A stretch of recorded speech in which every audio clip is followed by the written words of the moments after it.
Class 7th Hindi व्याकरण। आपका second lesson है वर्ण विचार। तो कल हम लोगों ने पढ़ा आगत ध्वनियाँ, संयुक्त व्यंजन और द्वित्व व्यंजन। तो आज हम पढ़ेंगे अल्प प्राण और महाप्राण व्यंजन। तो सबसे पहले हम देखते हैं अल्प प्राण। तो देखिए इसमें बता रहे हैं अल्प से तात्पर्य है थोड़ा या कम, और प्राण से तात्पर्य है प्राणवायु जो श्वास के रूप में कार्य करती है। तो जिन व्यंजनों के उच्चारण में प्राणवायु की मात्रा कम होती है तथा वह कमजोर होकर निकलती है उन्हें अल्प प्राण व्यंजन कहते हैं। इसमें बता रहे हैं कि जिन व्यंजनों के उच्चारण में, जिन व्यंजन वर्णों के बोलने में प्राणवायु की मात्रा कम होती है, जिस व्यंजन वर्ण को बोलने में हमें कम समय लगता है तथा वह कमजोर होकर निकलती है, वो धीरे निकलती है, धीमी गति में निकलती है, उन्हें अल्प प्राण व्यंजन कहते हैं। तो स्पर्श व्यंजनों में प्रत्येक वर्ग के प्रथम, तृतीय तथा पंचम वर्ण और अंतस्थ व्यंजन अल्प प्राण व्यंजन होते हैं। मैं आपको स्पर्श व्यंजन में बताई थी कि स्पर्श व्यंजन में 27 व्यंजन वर्ण हैं। स्पर्श व्यंजन में 27 व्यंजन वर्ण हैं। तो मैं आपको बताई थी कि का वर्ग में क ख ग घ अंग्या, च वर्ग में च छ ज झ ञ, ट वर्ग में ठ ठ ड ढ ड़, त वर्ग में त थ द ध न, प वर्ग में प फ ब भ म। और अंतस्थ व्यंजन वर्ण में मैं आपको बताई थी कि ये 4 हैं या र ला वा। और ऊष्म व्यंजन में मैं आपको बताई थी श श स ह। और ड़ा और ढा भी ये स्पर्श व्यंजन के अंतर्गत ही आते हैं। तो देखिए इसमें अल्प प्राण व्यंजन में देखिए ये अल्प प्राण व्यंजन वर्ण कौन कौन से हैं इसको देखिए आप। क, ग, अंग्य, च, ज, ञ, ट, ड, ड़, त, द, न, प, ब, म, य, र, ल, व ये हैं। तो इसमें बता रहे हैं कि अल्प प्राण व्यंजनों के उच्चारण में हकार ध्वनि का लोप रहता है। अब ये हकार ध्वनि क्या है इसको देखिए। हकार ध्वनि में बता रहे हैं कि जिन व्यंजन वर्णों को बोलने में हा ना आए, जैसे अब हम उसमें बोलेंगे ख, तो लास्ट में आता है देखिए ह, घ, छ, झ, ठ, ढ, सब में हकार आता है, लास्ट में हकार ध्वनि उच्चारण होता है। तो इसमें ऐसा नहीं है, अल्प प्राण व्यंजन में ऐसा नहीं है। अब इसमें देखिए क, ग, अंग्या, च, ज, ञ, इन सबों में हा नहीं आ रहा है। और इसमें देखिए ख, घ, छ, झ, इनमें हकार ध्वनि है, इन वर्णों में हकार ध्वनि है।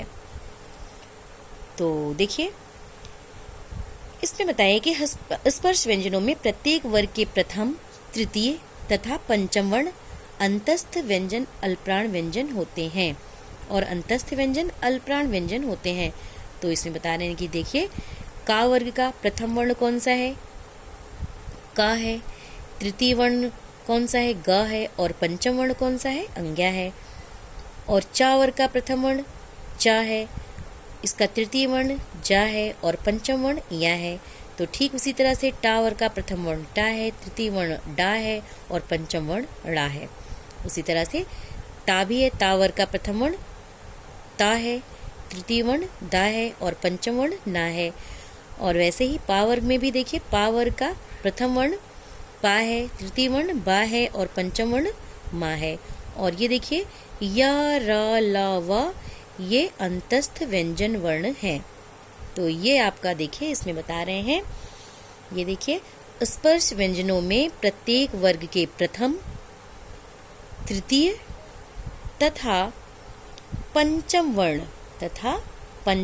वर्ण और अंतस्थ व्यंजन ये अल्प प्राण व्यंजन होते हैं। तो जैसा कि मैं आपको ये सारा समझाई कि का वर्ग का प्रथम वर्ण का है, तृतीय वर्ण गा है और पंचम वर्ण अंग्या है। उसी तरह से चा वर्ग का प्रथम वर्ण चा है, तृतीय वर्ण जा है और पंचम वर्ण या है। इसी तरह से ये सब भी हैं। और या, रा, लावा ये अंतस्थ व्यंजन वर्ण में आते हैं। तो अब हम देखते हैं महाप्राण व्यंजन।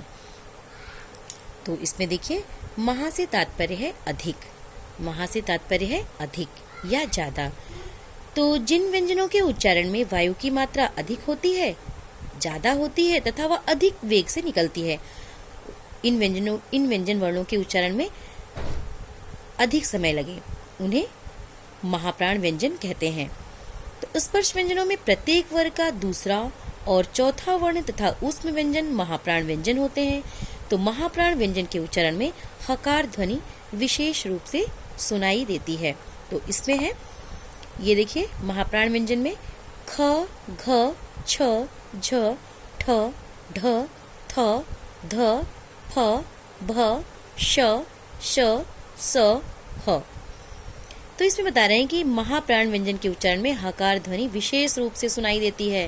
तो जैसा कि मैं आपको बताई, जब हम बोलेंगे ख, घ, छ, झ, तो ये लास्ट में ह आता है, तो यहाँ ये हकार ध्वनि है। तो आज बस इतना ही।